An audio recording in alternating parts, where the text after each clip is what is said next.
নিজের লক্ষ্য ও স্বপ্নকে আপনার আত্মার সন্তান হিসেবে লালন করো। এগুলোই আপনার চূড়ান্ত সাফল্যের নকশা হবে। Welcome dear student. আজকে আমরা ক্লাস 9-এর ভৌতবিজ্ঞান বিষয় নিয়ে একটু আলোচনা করব।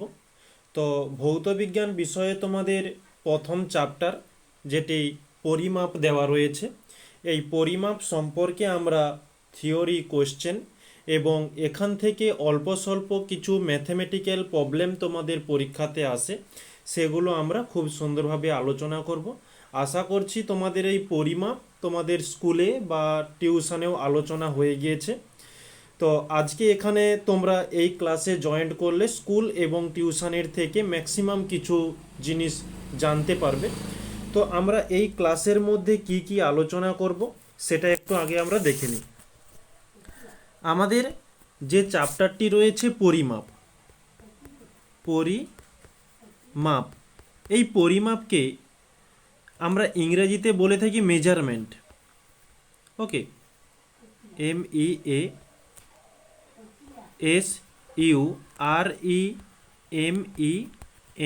হয়তো একটু হ্যান্ড রাইটিং খারাপ হবে, একটু ম্যানেজ করে নিও। ওকে, মোবাইলের ওপরে হাত দিয়ে মানে আঙুল দিয়ে লিখতে হচ্ছে, তাই একটু সমস্যা হয়। তো আমাদের এই চ্যাপ্টারের মধ্যে তোমাদের প্রথম পরীক্ষা এবং তৃতীয় পরীক্ষা, এই দুটো পরীক্ষাতে কোশ্চেন আসবে। তোমাদের ফার্স্ট এক্সামের জন্য এমসিকিউ দেওয়া থাকবে, 1 নাম্বারের 3টি থাকবে এবং VSA থাকবে 1 নাম্বারের 2টো এবং এসএ থাকবে 2 নাম্বারের 2টো থাকবে এবং LA দেওয়া থাকবে 3 নাম্বারের 1টি। ওকে, মোটামুটি এখানে আমরা প্রথম পরীক্ষাতে ভালো মাপে একটা নম্বর পেয়ে যাব, প্রায় 12 নম্বরের কাছাকাছি।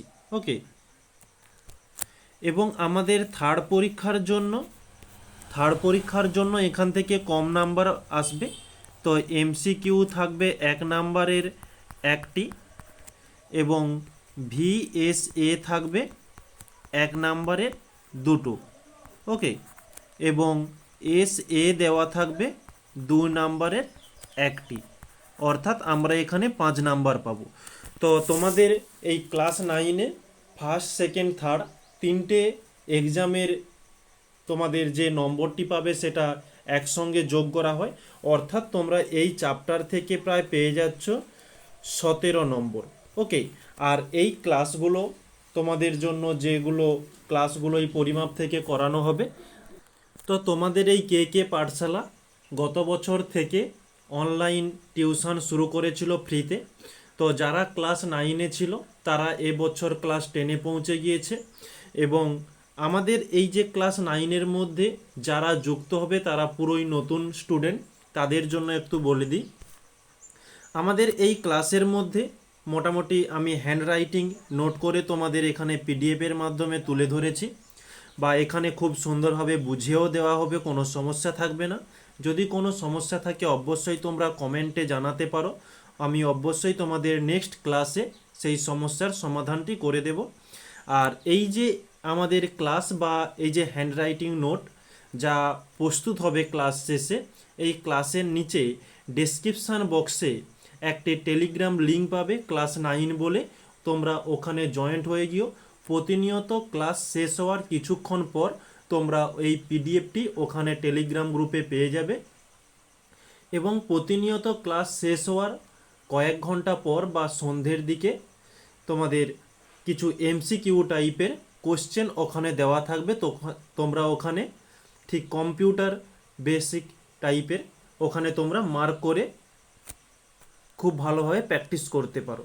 ওকে, তো আমরা আর বিশেষ দেরি না করে আমরা এই চ্যাপ্টারটি নিয়ে শুরু করব।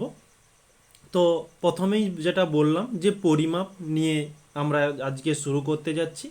এই পরিমাপ চ্যাপ্টারের মধ্যে আমরা 4টে বড় বড় টপিক সম্পর্কে জানব, যেটা রয়েছে প্রথমত পরিমাপ ও একক, পরিমাপ ও একক, যাকে আমরা ইংরেজিতে বলি measurement and unit.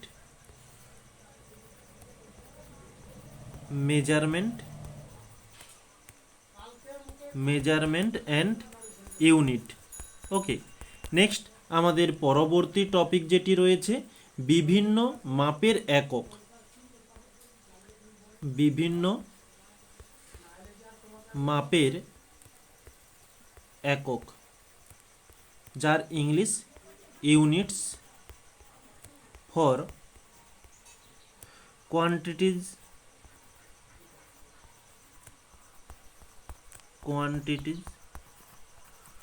Of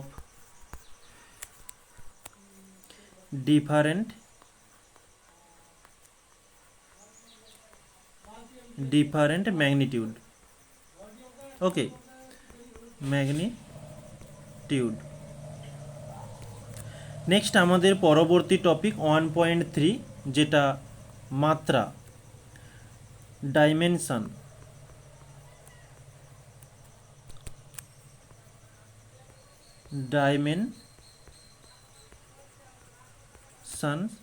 next 1.4, যেটা পরিমাপের যন্ত্রসমূহ। পরিমাপের যন্ত্রসমূহ, মেজারিং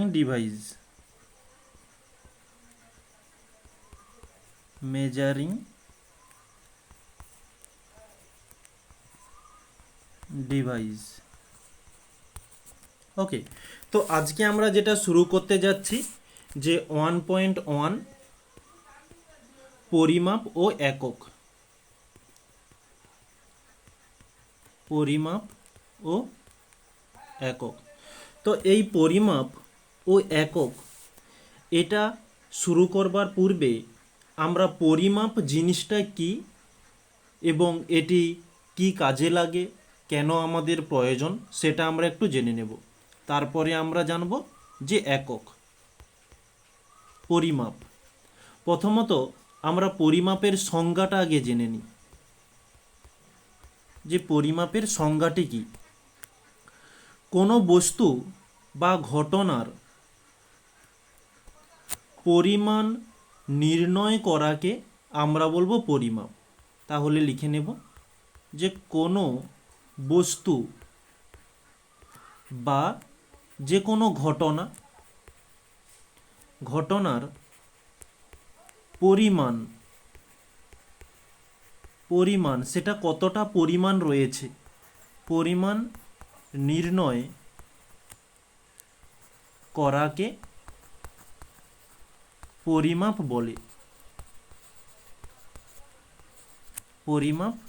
বলে।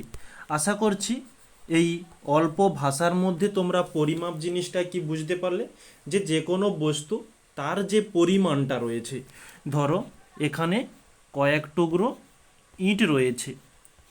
ওকে, এই যে ইটের যে পরিমাণ, এই পরিমাণকেই আমরা বলবো পরিমাপ। আমরা এক কথায় বলতে পারি যে পরিমাণ সমান পরিমাপ।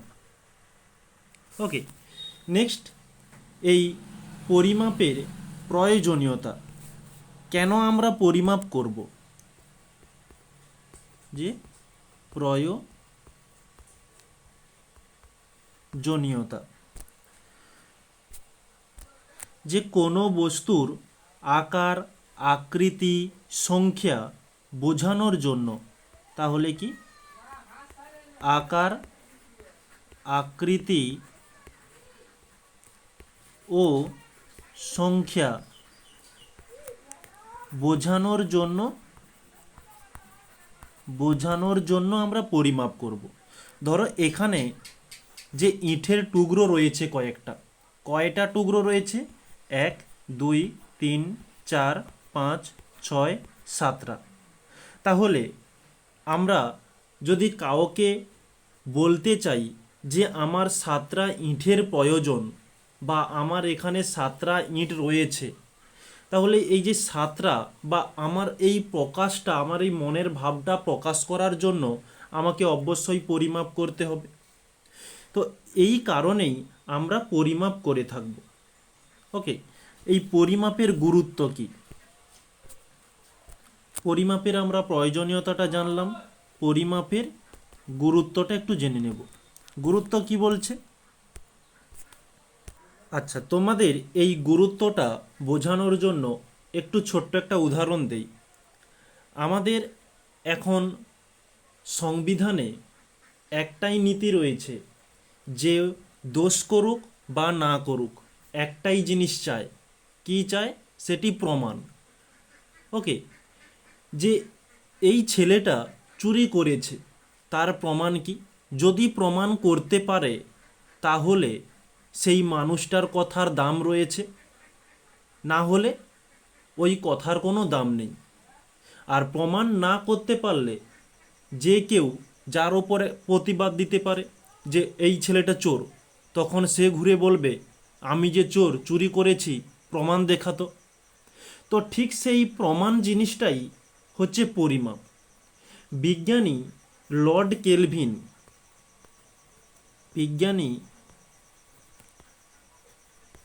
লর্ড কেলভিন বলে গিয়েছে যে কোনো কিছুকে যদি তুমি পরিমাপ করে তার সংখ্যা, তার আকার, আকৃতি এবং তার সম্বন্ধে যদি তুমি বলতে পারো তাহলে বোঝা যাবে যে তোমার জ্ঞান কতটা। আর ওই জ্ঞানকে, নিজের জ্ঞানকে অন্যের সামনে প্রকাশ করার জন্য আমাদের সংখ্যা, আকার, আকৃতি বলতেই হবে। আর আকার, আকৃতি, সংখ্যা এগুলো বলবার জন্য আমাদের পরিমাপটা প্রয়োজন। ওকে, খুব অল্প ভাষার মধ্যে তোমাদের বোঝানোর চেষ্টা করেছি। আর একবার বলে দিচ্ছি, বা তোমাদের যে ব্যাপারটা আমি এখনই বললাম সেটা তোমাদের খুব সুন্দরভাবে নোটের মাধ্যমে তুলে ধরেছি। এই যে তোমাদের যেগুলো বিষয় পড়ানো হবে সেগুলোর রয়েছে। এই যে এখানে সংজ্ঞা রয়েছে, প্রয়োজনীয়তা রয়েছে। আমি রেড কালার পেনটা নিয়ে নিই। সংজ্ঞা, প্রয়োজনীয়তা এবং গুরুত্ব এখানেই দেওয়া রয়েছে, সুন্দরভাবে দিয়েছি অল্প ভাষার মধ্যে। বিজ্ঞানী লর্ড কেলভিন এ ব্যাপারে মন্তব্য করেছেন। এ ব্যাপার বলতে কোন ব্যাপার? এই পরিমাপের ব্যাপারটি। যা নিয়ে তুমি বলছো তা যদি পরিমাপ করতে পারো এবং সংখ্যা দিয়ে প্রকাশ করতে পারো তখন তুমি এ সম্বন্ধে কিছু জানো। কিন্তু যদি সংখ্যা দিয়ে প্রকাশ করতে না পারো তবে তোমার জ্ঞান সীমিত এবং সন্তোষজনক নয়। তাই সূক্ষ্ম ও সঠিক পরিমাপ অত্যন্ত গুরুত্বপূর্ণ। এটাকে তোমাদের জন্য আর একটু সহজভাবে বোঝানোর চেষ্টা করি। ধরো আমাদের এখানে একটি রাস্তা রয়েছে। ওকে, ধরো বেঁকে বেঁকে একটা রাস্তা গিয়েছে, এখানে একজন সাইকেল আরোহী যাচ্ছে। যাই হোক, এটা একটা মোটামুটি ধরে নাও, লিখে দিচ্ছি যে সাইকেল ঠিক এই জায়গাতে তুমি দাঁড়িয়ে আছো। ওকে, এখানে একটি ঘর রয়েছে। ওকে, এটা হচ্ছে কার ঘর ধরলাম? পচার ঘর। ওকে, এটা একটা মজা হিসাবে ধরে নাও, পচা এর ঘর। এখন এই সাইকেল আরোহী তোমাকে এসে জিজ্ঞাসা করছে যে বাবু এখানে পচার ঘরটা কোথায়? তুমি কি বলবে? এই দিকে। আচ্ছা, এখানে আর একটু বলে দিই, এদিকে বিভিন্ন রাস্তা গিয়েছে, এদিকে একটি রাস্তা গিয়েছে, তুমি বলে দিলে যে শুধু এই দিকে। তাহলে সেই মানুষটা এসে কনফিউশনে পড়ে যাবে যে এই দিকেই তো বলে দিল, এই দিকে দুটো রাস্তা গিয়েছে, কোন দিকে যাব? ওকে, তো আমি যদি এখানে জানাই যে সোজা, এটা আমাদের পূর্ব দিক হচ্ছে, সোজা পূর্ব দিকে প্রায় 2.5 কিলোমিটার ধরলাম, বা আমরা বলতে পারি 3 কিলোমিটার।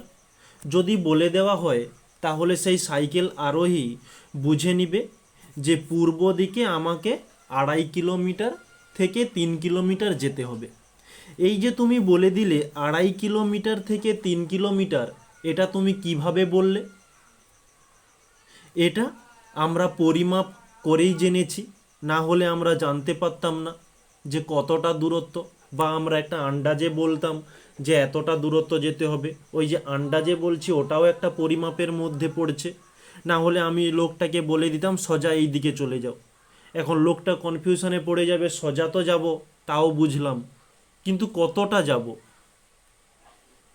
ওকে, তো এই আমাদের মনের ভাবগুলো প্রকাশ করার জন্য, কোনো কিছু কাউকে বলবার জন্য আমাদের পরিমাপ করা অবশ্যই প্রয়োজন। ওকে, তো পরিমাপ জিনিসটা কি জানলে? তো কোন কোন জিনিসকে পরিমাপ করা হয়? যে বিভিন্ন ধরনের রাশি, দৈর্ঘ্য, ভর, সরণ, সময় ইত্যাদি, এগুলোকে আমাদের পরিমাপ করা হয়। নেক্সট, পরবর্তী আমরা যেটা জানবো, যে পরিমাপ ও এককের মধ্যে পরিমাপ জিনিসটা কি জানলাম, এককটা কি। এখন এককটাকে বোঝানোর জন্য তোমাদের আর একটু প্রকারভেদ সম্পর্কে যেতে হবে। প্রকারভেদটা কি? যে পরিমাপের প্রকারভেদ, যে পরিমাপ, পরিমাপের এই চ্যাপ্টারের মধ্যে আমরা 3টে জিনিস জানব। একটা হচ্ছে প্রথমত রাশি, নেক্সট রয়েছে সাংখ্যমান, তারপরে রয়েছে একক। এই একক রয়েছে। এই 3টে জিনিস কি তোমাদের একটু সহজভাবে বলে দিই। ধরো তোমার মা বলল যে কচি বাজার থেকে 2 কিলো আলু কিনে আন। ওকে, তাহলে আমি এখানে লিখলাম, তাহলে এখানে আমাদের কাল্পনিকভাবে ধরে নিলাম যে 2 কিলো আলু রয়েছে। ওকে, আমরা ব্যাগের মধ্যে করে নিয়ে চলে এলাম বাড়িতে। বাড়িতে আবারও মা আমাদের একটু জিজ্ঞাসা করলো, কচি ব্যাগে কি রয়েছে? তুমি বললে যে এই ব্যাগে ব্যাগে 2 কেজি ওজনের আলু আছে। ওকে, তো এই যে 2 কথাটি বললে, এই 2 হচ্ছে কি? সাংখ্যমান। এই যে কেজি কথাটি বললে, এই কেজি হচ্ছে একক। এই ওজন কথাটি যে বললে, এটি হচ্ছে রাশি। এই 3জন একত্রে নিয়ে হচ্ছে আমাদের পরিমাপ। ওকে, তাহলে পরিমাপ 3 প্রকার, একটা হচ্ছে সাংখ্যমান, একক এবং রাশি। ওকে, তো আজকে আমরা একক সম্পর্কে দেখছি না। এককটি জানবার পূর্বে আমাদের রাশি এবং সাংখ্যমান জানা প্রয়োজন।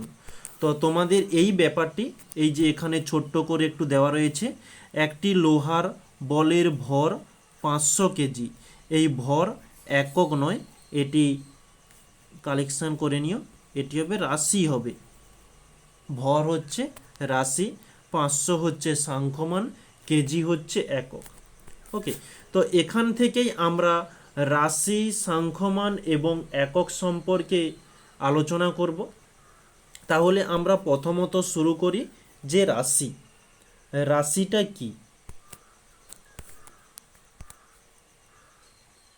তাহলে আমরা এখানে পয়েন্ট করে দিই যে রাশি, একে আমরা ইংরেজিতে বলি কোয়ান্টিটিজ, QUANTITIES।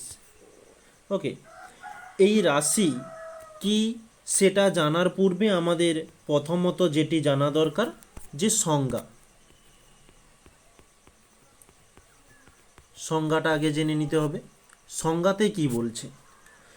যে যা কিছু পরিমাপ সম্ভব সেটাই হচ্ছে রাশি। যা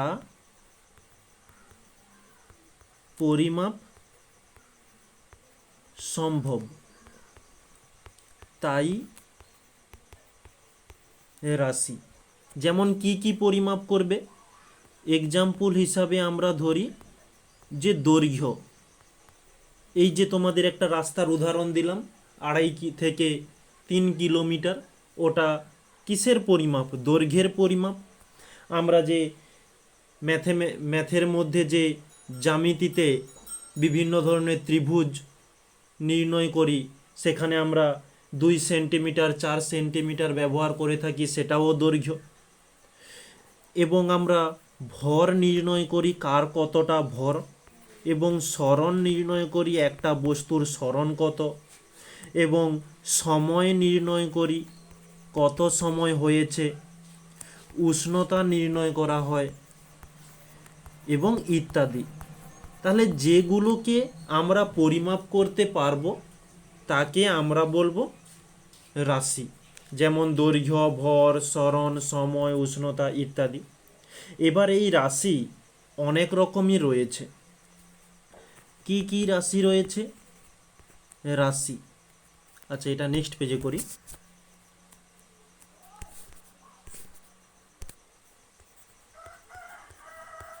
যে রাশি, রাশি হয় 3 প্রকারের। একটি আমাদের প্রথমত মৌলিক, মৌলিক বা প্রাথমিক রাশি, মৌলিক বা প্রাথমিক রাশি। নেক্সট পরবর্তী রয়েছে লব্ধ রাশি। নেক্সট ভৌত বা প্রাকৃতিক রাশি। তো কোনটা কি সেগুলো আমরা আলোচনা করব অবশ্যই। তো এই ভৌত বা প্রাকৃতিক রাশিকে আমরা 3 ভাগে ভাগ করি। কি কি? স্কেলার, স্কেলার রাশি এবং ভেক্টর রাশি। এছাড়া রয়েছে একক বিহীন রাশি। তো একক বিহীন রাশিকে একক কি সেটা জানার পর অবশ্য পড়ব, তো এখানে তোমাদের একটু অ্যাড করে রাখলাম। ওকে, তো এই হচ্ছে আমাদের রাশির প্রকারভেদ। তাহলে আমাদের রাশির মধ্যে প্রথম রয়েছে মৌলিক বা প্রাথমিক রাশি। এখন এই মৌলিক বা প্রাথমিক রাশি দেখে নেব। তো প্রত্যেকটার প্রকারভেদ রয়েছে এবং প্রত্যেকটা রাশির ইংলিশ নেমগুলো দেওয়া রয়েছে, তোমরা দেখে রাখবে। ওকে, তো আমরা প্রথম যেটি শুরু করব, যে মৌলিক বা প্রাথমিক রাশি। মৌলিক বা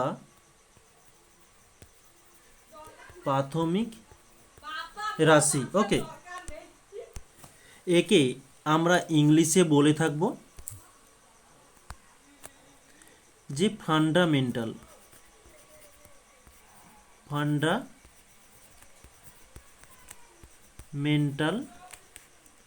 কোয়ান্টিটিজ।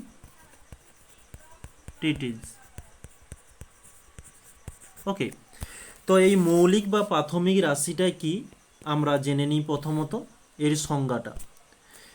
যেসব রাশি, যেসব রাশি অন্য কোনো রাশির ওপর নির্ভর করে না, অন্য কোনো রাশির উপর নির্ভর করে না, সেই সব রাশিকে প্রাথমিক রাশি বলে। তো এই মৌলিক বা প্রাথমিক রাশি একটু চিন্তা করে দেখলে এই নামের মধ্যেই সংজ্ঞাটা যেন যুক্ত রয়েছে। মৌলিক মানে সবাইয়ের উপরে রয়েছে এবং প্রাথমিক সবাইয়ের প্রথমে রয়েছে। তাহলে যে রাশি অন্য কারো ওপর নির্ভর করে না, যে প্রথমে থাকে সে কারো উপর নির্ভরশীল নয়। ওকে, সেই সব রাশিকে আমরা বলবো মৌলিক বা প্রাথমিক রাশি। উদাহরণ হিসাবে যে দৈর্ঘ্য, ভর, সময়, উষ্ণতা এবং তড়িৎ প্রবাহ মাত্রা ইত্যাদি, আরও অনেক কিছু রয়েছে মৌলিকের মধ্যে। ওকে, এটাই হচ্ছে মৌলিক বা প্রাথমিক রাশি। তো মৌলিক বা প্রাথমিক সম্পর্কে এটুকু জানলেই চলবে। আমাদের নেক্সট পার্ট কী ছিল, যে লব্ধ রাশি। এবারে আমরা লব্ধ রাশি নিয়ে আলোচনা করব। তো এই স্লাইডেই করে দিচ্ছি যে লব্ধ রাশি। এই লব্ধ রাশি কি? যখন অনেকগুলো মৌলিক রাশিকে নিয়ে একটা রাশি হয় তখন তাকে আমরা বলবো যে লব্ধ রাশি। তাহলে এখানে আমরা লিখতে পারি যেসব রাশি এক বা একাধিক মৌলিক রাশি যুক্ত হয়ে তৈরি হয় তাকে আমরা বলবো যে লব্ধ রাশি। ওকে, যেমন তোমাদের একটা উদাহরণ দিই, যেমন মৌলিক এবং প্রাথমিকে উদাহরণ দিয়ে বুঝিয়েছি। যেমন ক্ষেত্রফল,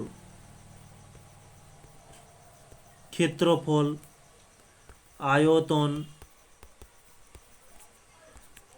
এইগুলো হচ্ছে যে লব্ধ রাশি। কীরকমই? ক্ষেত্রফলের সূত্র কি? দৈর্ঘ্য গুণিতক প্রস্থ। এই দৈর্ঘ্য এবং প্রস্থ এটা কি? দৈর্ঘ্য একটি প্রাথমিক রাশি এবং প্রস্থ একটি প্রাথমিক রাশি। এই দুটো রাশি যুক্ত হয়ে ক্ষেত্রফল হয়েছে। ওকে, আয়তনের সূত্র কি? যে দৈর্ঘ্য গুণিতক প্রস্থ গুণিতক উচ্চতা। দৈর্ঘ্য একটি প্রাথমিক রাশি, প্রস্থ একটি প্রাথমিক রাশি, উচ্চতাও একটি প্রাথমিক রাশি। তাহলে তিনটি প্রাথমিক রাশি একত্রিত হয়ে হয়েছে আয়তন। তাহলে অবশ্যই আয়তন হবে কি? একটি লব্ধ রাশি। ওকে, তো এই ছিল মৌলিক এবং লব্ধ রাশি। তো এখানে তোমাদের জন্য একটা প্রশ্ন দিয়ে যাচ্ছি যে মৌলিক রাশি এবং লব্ধ রাশি এর পার্থক্য। ওকে, হোমওয়ার্ক দিয়ে দিই যে মৌলিক রাশি ভিএস লব্ধ রাশি। তো এখান থেকে আশা করছি তোমরা পার্থক্যটা নিজেরা তৈরি করতে পারবে, কোনো সমস্যা নেই। নেক্সট পরবর্তী আমরা যে টপিকটি শুরু করব, এই যে ভৌত ও প্রাকৃতিক রাশি। তো ভৌত ও প্রাকৃতিক রাশিটি নিয়ে শুরু করি। তাহলে আমরা পয়েন্টটা দিয়ে দিই যে ভৌত বা প্রাকৃতিক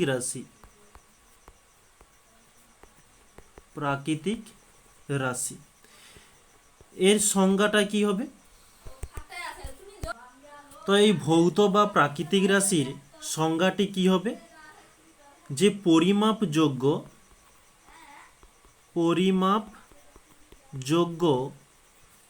যে কোনো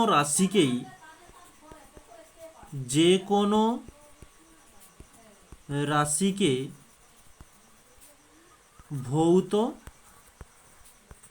বা প্রাকৃতিক রাশি বলি। যেসব রাশিগুলোকে আমরা পরিমাপ করতে পারবো তাকে আমরা ভৌত বা প্রাকৃতিক রাশি বলি। অর্থাৎ আমরা এখান থেকে বলতে পারি, দেখো, মৌলিক বা প্রাথমিক রাশির উদাহরণ ছিল দৈর্ঘ্য, ভর, সময়, উষ্ণতা, তড়িৎ প্রবাহ। এগুলোকে আমরা পরিমাপ করতে পারছি।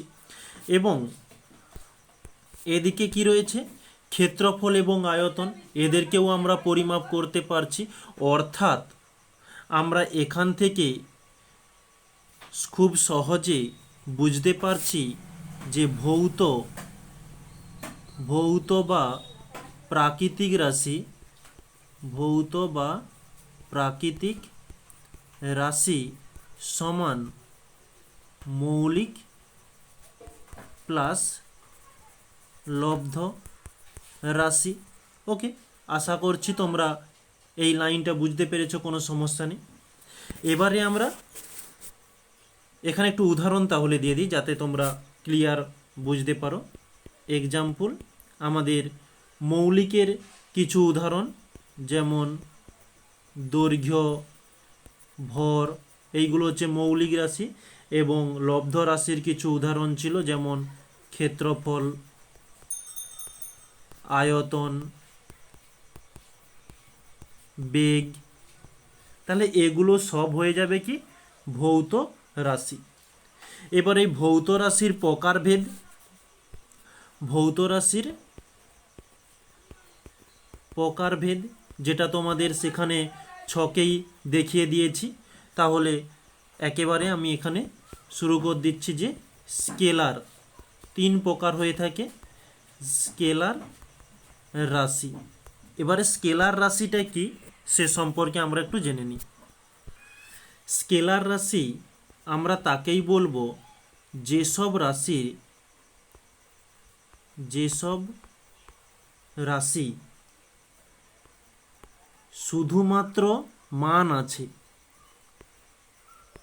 শুধু মান আছে কিন্তু অভিমুখ নেই, সেই সব রাশিকে আমরা স্কেলার রাশি বলি। এই সংজ্ঞাটি অনেক বইয়ে দেওয়া রয়েছে, কিন্তু ওখানে আরও একটি লাইন অ্যাড করতে হবে, যেটা যেসব রাশি শুধু মান আছে, অভিমুখ নেই, এবং যাদের যোগ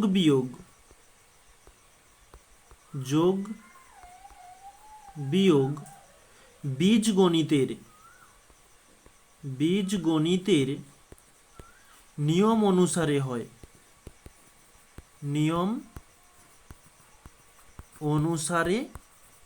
হয় তাকে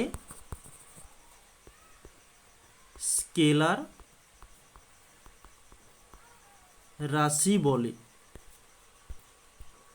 আচ্ছা, এই সংজ্ঞাটি বোঝানোর পূর্বে ভেক্টর রাশিটা কি সেটাও একটু বলে দিই, তাহলে দুটোকে একসাথে কম্বাইন করে বোঝাতে সুবিধা হবে এবং তোমরাও খুব সহজভাবে বুঝতে পারবে। আর ভেক্টর রাশি কি, আমরা স্কেলার রাশিতে যে সংজ্ঞাটি পড়েছি তার বিপরীতে হয়ে যাবে ভেক্টর রাশি। ভেক্টর রাশি স্কেলারে পড়েছিলাম যে শুধুমাত্র মান আছে, অভিমুখ নেই। এখানে মান ও অভিমুখ দুটোই আছে। সেখানে আমরা জেনেছিলাম যোগ বিয়োগ বীজগণিতের নিয়ম অনুসারে হয়, এখানে যোগ বিয়োগ বীজগণিতের নিয়ম অনুসারে হয় না। যোগ বিয়োগ বীজগণিতের নিয়ম অনুসারে হয় না। ওকে, এটি হচ্ছে ভেক্টর রাশি। তাহলে যোগ বিয়োগ কোন নিয়ম অনুসারে হয়ে থাকে? যোগ বিয়োগ ভেক্টর নিয়ম অনুসারে হয়ে থাকে। ভেক্টর নিয়ম, তো এই ভেক্টর নিয়ম তোমরা ক্লাস 9-এ তোমাদের সিলেবাসের মধ্যে নেই, শুধু ভেক্টর রাশিটাই দেওয়া রয়েছে, এখানে কিছু উদাহরণও দেওয়া রয়েছে। আর ভেক্টর নিয়ম বা ভেক্টরের যোগ এরকম কিছু নীতি নেই।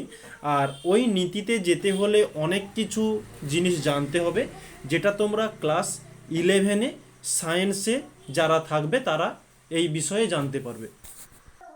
ওকে, তো তোমাদের এখানে এখানে একটু পার্থক্যের সাহায্যে বুঝিয়ে দিই যে স্কেলার এদিকে হচ্ছে ভেক্টর।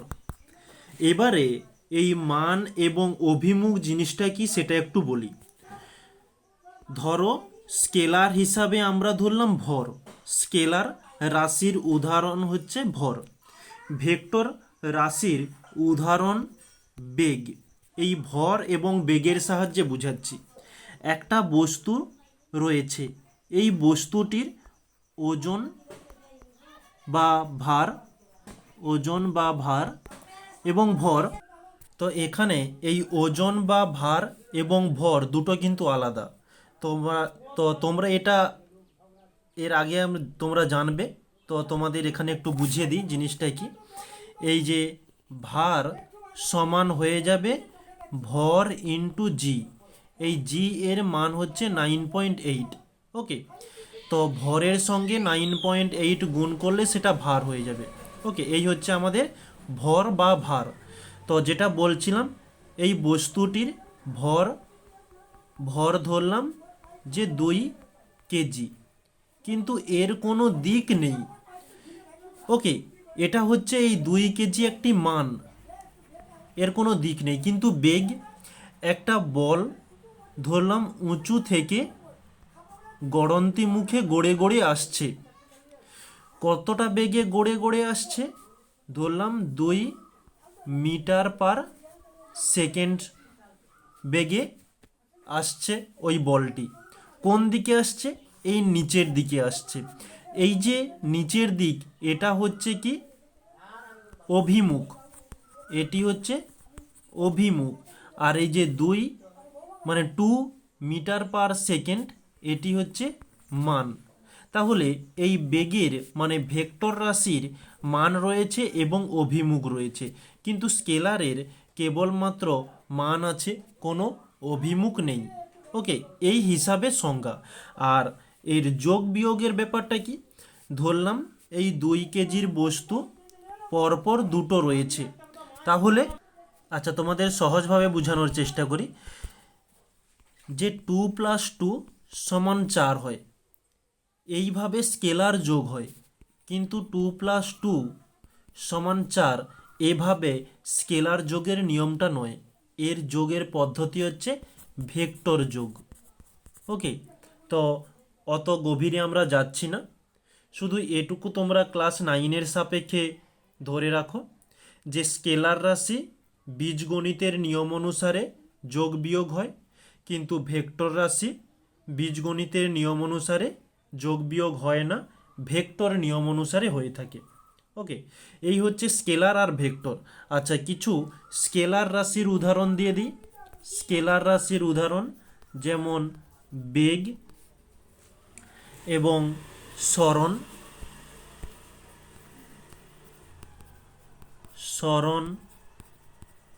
ত্বরণ, বল, এগুলো হচ্ছে ভেক্টর রাশি। আর স্কেলার রাশির উদাহরণ কি?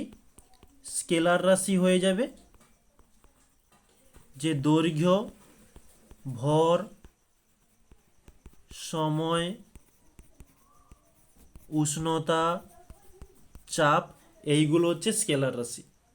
তো তোমাদের এই স্কেলার রাশি এবং ভেক্টর রাশির সংজ্ঞা থেকে তোমাদের দুজনের পার্থক্য পরীক্ষাতে দিতে পারে, যে স্কেলার রাশি এবং ভেক্টর রাশি এদের পার্থক্য লেখো। তাহলে এখানে এটা কিন্তু তোমরা নিজেরা করবে ওই সংজ্ঞা থেকে, যা পারে হোক তোমাদের এই নোটের মধ্যে স্কেলার রাশি এবং ভেক্টর রাশির পার্থক্য তুলে ধরেছি।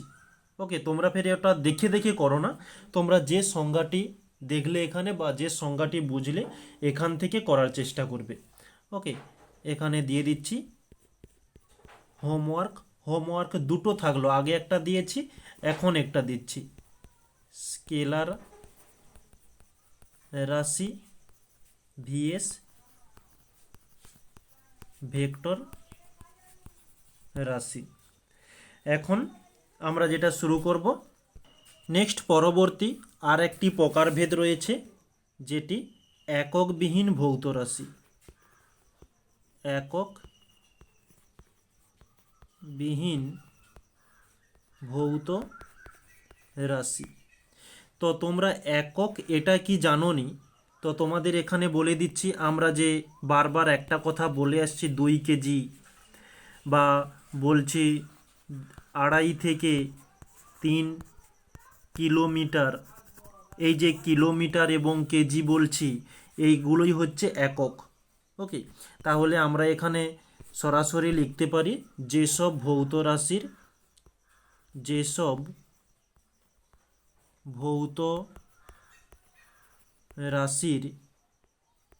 একক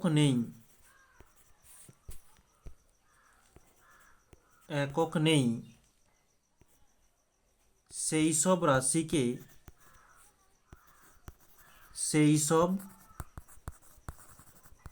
রাশিকে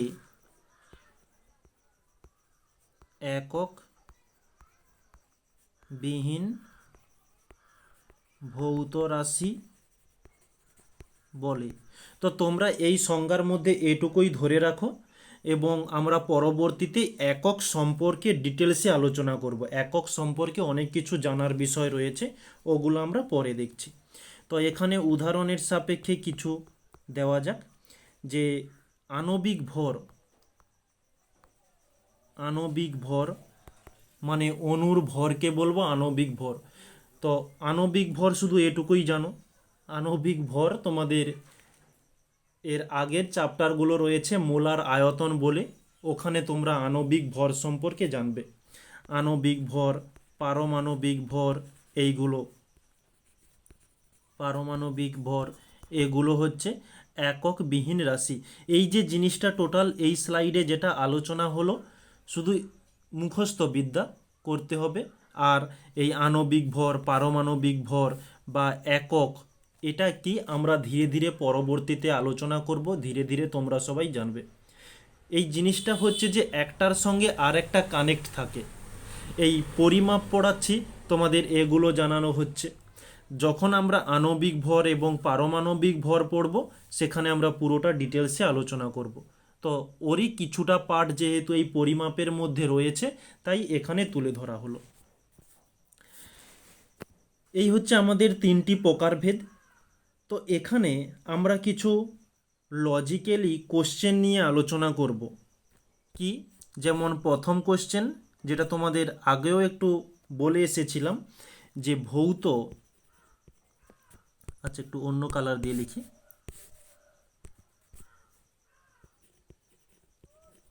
ভৌত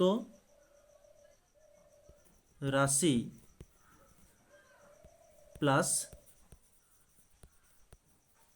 মৌলিক রাশি সমান, আচ্ছা ভৌত নয়, ভৌত বলছি, এটা একটু কানেকশন করে দিই। মৌলিক রাশি বা লব্ধ রাশি প্লাস মৌলিক রাশি সমান হয়ে থাকে ভৌত রাশি। ওকে, এটি আমরা জানি। কিন্তু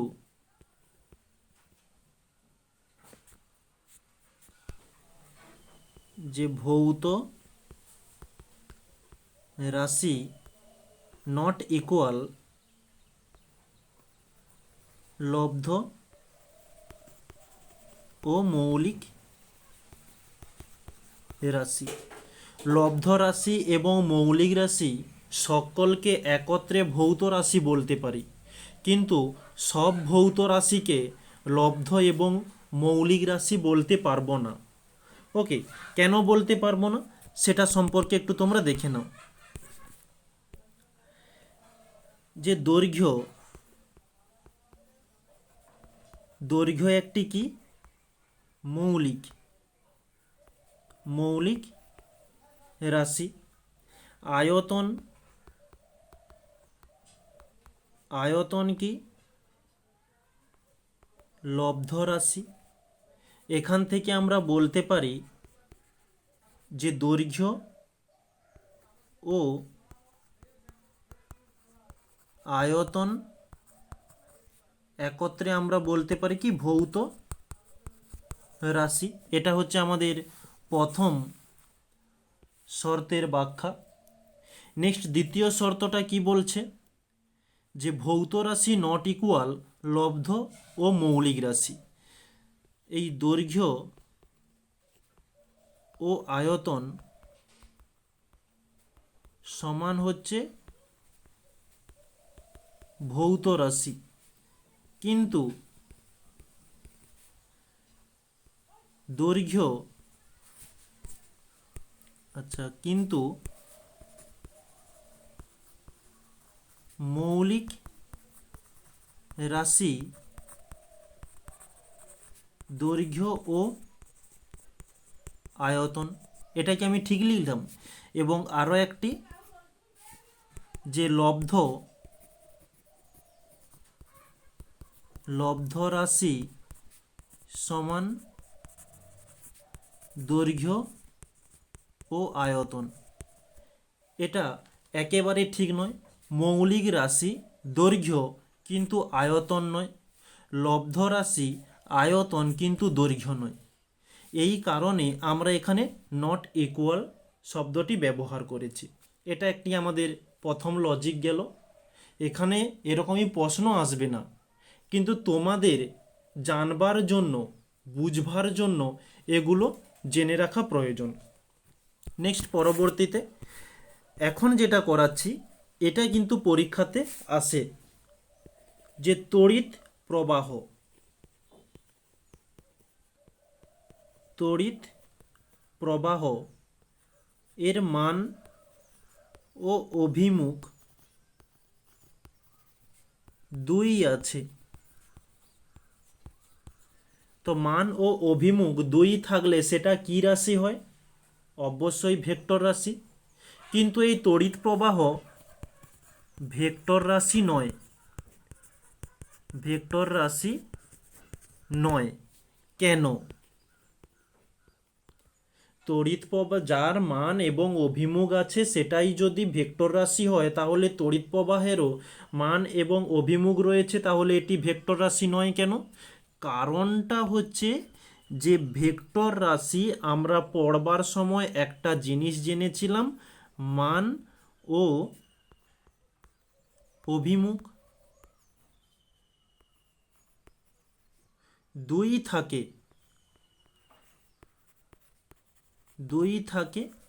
এবং যোগ বিয়োগ বীজগণিতের নিয়মানুসারে ভেক্টর রাশি, যোগ বিয়োগ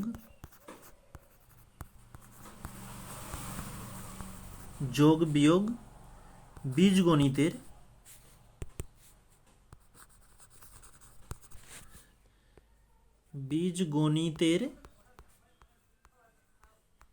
নিয়ম অনুসারে হয়। ওকে, এটা হচ্ছে ভেক্টর রাশি। তাহলে যেসব রাশির মান এবং অভিমুখ আছে এবং যোগ বিয়োগ বীজগণিতের নিয়ম অনুসারে হয় না, তাকে আমরা বলবো ভেক্টর রাশি। কিন্তু এই তড়িৎ প্রবাহ এই বীজগণিতের নিয়ম অনুসারে যোগ বিয়োগ হয়।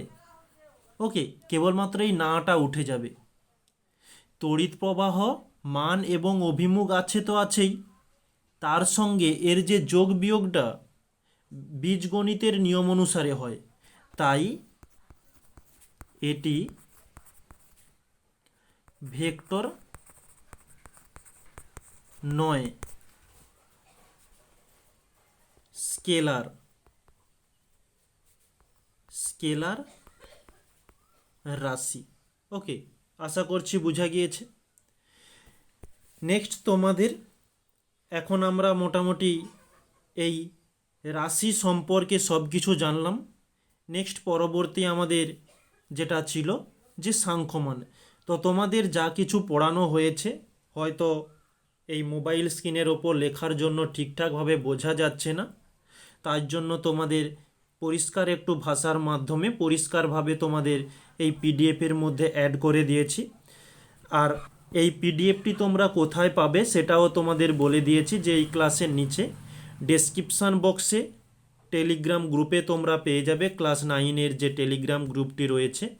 এবং এই মৌলিক বা প্রাথমিক রাশি, লব্ধ রাশি তোমাদের এখানে দেওয়া হয়েছে, তোমাদের হোমওয়ার্ক হিসাবে নিজেদেরকে করতে বলা হয়েছে, তোমরা নিজেরাই করবে, তারপরে এখানে তোমরা এসে দেখবে। ওকে, এখন নেক্সট পরবর্তী যেটা থেকে যায় যে সাংখ্যমান।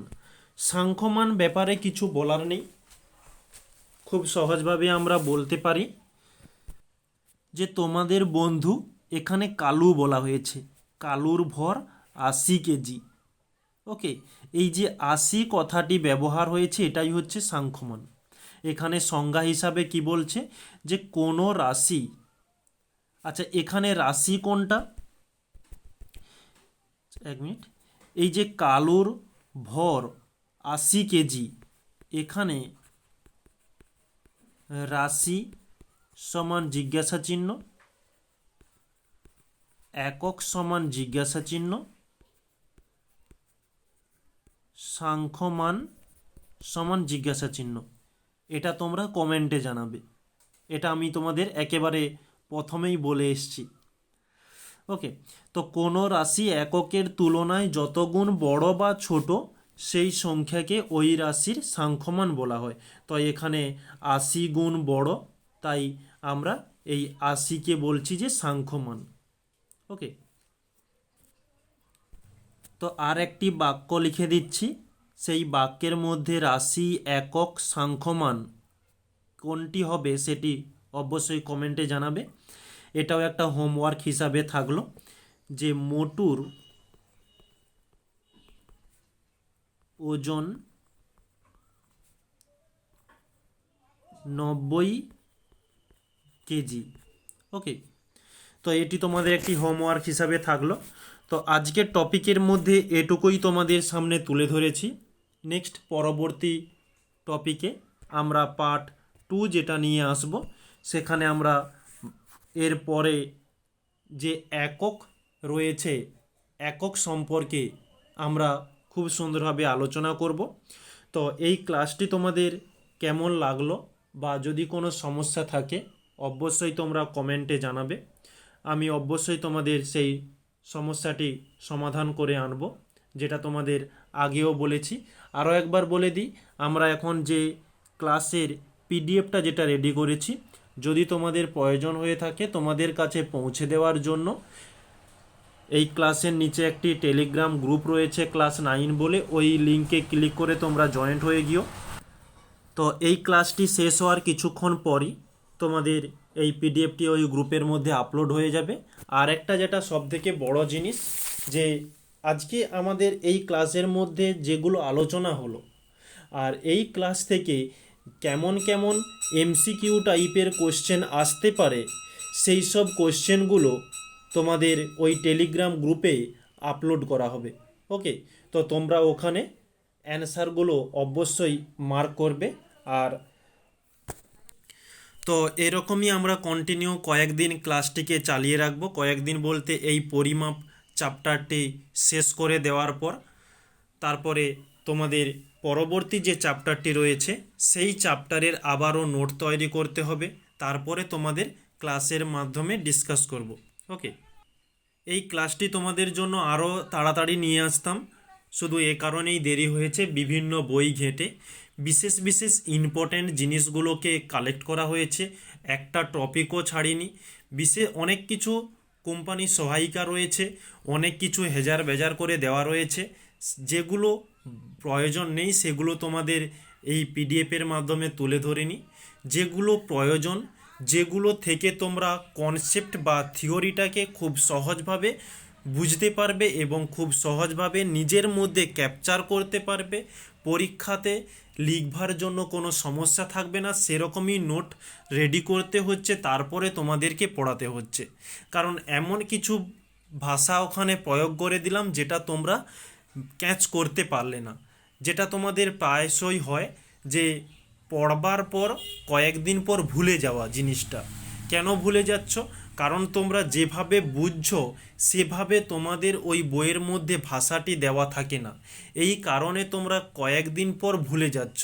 কিন্তু তোমাদের এমনভাবে বোঝানো হচ্ছে যে জিনিসটাই ঘটছে সে জিনিসটাই অল্প ভাষার মধ্যে তুলে ধরা হচ্ছে, যাতে তোমাদের বুঝবা বা মনে রাখার কোনো সমস্যা যেন না থাকে। ওকে, এই কারণেই তোমাদের এই ক্লাসগুলো লেট হচ্ছে। আশা করছি আজকে যে ক্লাসটি করেছি খুব ভালোভাবে করার চেষ্টা করেছি। তবুও যদি কোনো সমস্যা থেকে থাকে, যেটা বারবার বলে যাচ্ছি যে কমেন্টে জানিও, আমি অবশ্যই তোমাদের জন্য সমস্যার সমাধানগুলো তুলে আনবো। ওকে, তাহলে আজকে এ পর্যন্তই, আর বিশেষ কিছু বলছি না। সবাইকে থ্যাংক ইউ বলে ক্লাসটিকে এখানে সমাপ্ত করছি। এরপরে আমরা আগামীকাল পার্ট 2 নিয়ে আলোচনা করব।